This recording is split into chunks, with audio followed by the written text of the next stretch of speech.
kita bahas dulu aspek-aspek apa saja yang perlu kita harus perhatikan ketika kita akan membuat ataupun mengadaptasi sebuah novel sastra klasik menjadi sebuah novel kekinian gitu, dengan situasi yang relevan, situasi yang sesuai dengan situasi kekinian saat ini ya teman-teman ya.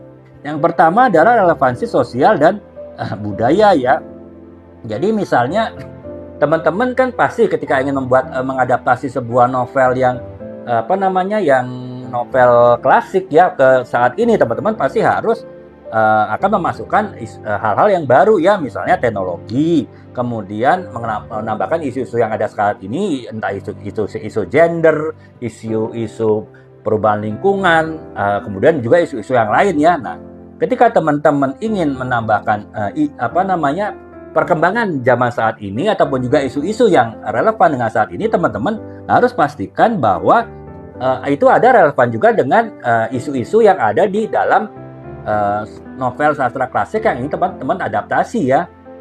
Ini contohnya misalnya, kalau tadi saya bilang ini ya teman-teman ya, tadi Romeo and Juliet ya. Romeo and Juliet kan adalah kisah cinta yang terhalang istilahnya begitu ya oleh keluarga. Nah itu kan ya relevan kan, itu topiknya relevan saat ini pun juga masih ada seperti itu juga gitu. Pun kalaupun itu adalah masalah persaingan orang tua, itu juga masih relevan teman-temannya, karena ya persaingannya mungkin tidak seperti persaingan dulu ya. Kalau di Romeo and Juliet kan persaingan antar mafia ya, itu sifatnya kelas khusus ya. Di negara lain mungkin tidak bisa kita agak susah kita menerapkan seperti itu. Nah kalau kita sesuaikan dengan misal di Indonesia dengan situasi saat ini ya, kita bisa bicara misalnya persaingan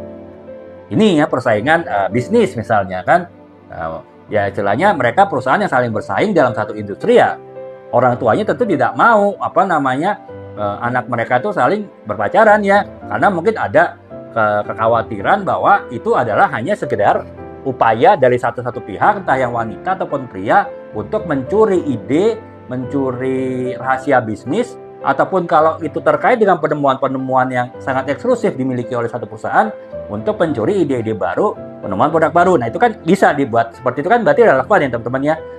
Kalau dulu bicara mungkin masalah ya itulah ya, lahan bisnis tertentu ya, kalau Romeo and Juliet lahan bisnis dari para mafia, yang mungkin kalau diadaptasi dengan novel sekarang itu terkait dengan misalnya persaingan bisnis ya, persaingan mencuri rahasia perusahaan, mencuri rahasia penemuan produk baru. Nah itu sehingga ya ketika teman-teman mengadaptasi novel Romeo and Juliet tadi, itu masih relevan dengan situasi sekarang ya, karena teman-teman bisa merelevankannya, menyesuaikannya dengan isu-isu, ide-ide ataupun juga hal-hal yang terjadi di zaman sekarang gitu, berdasarkan apa yang terjadi di zaman dulu, yaitu sekedar gambaran teman-teman. Nah, kemudian contoh novel lain yang di luar negeri ya, yang berhasil menyesuaikan relevansi ataupun juga kesesuaian sosial budaya dari zaman dahulu yang kemudian disesuaikan dengan situasi sekarang, itu misalnya novel Pride and Prejudice ya, dari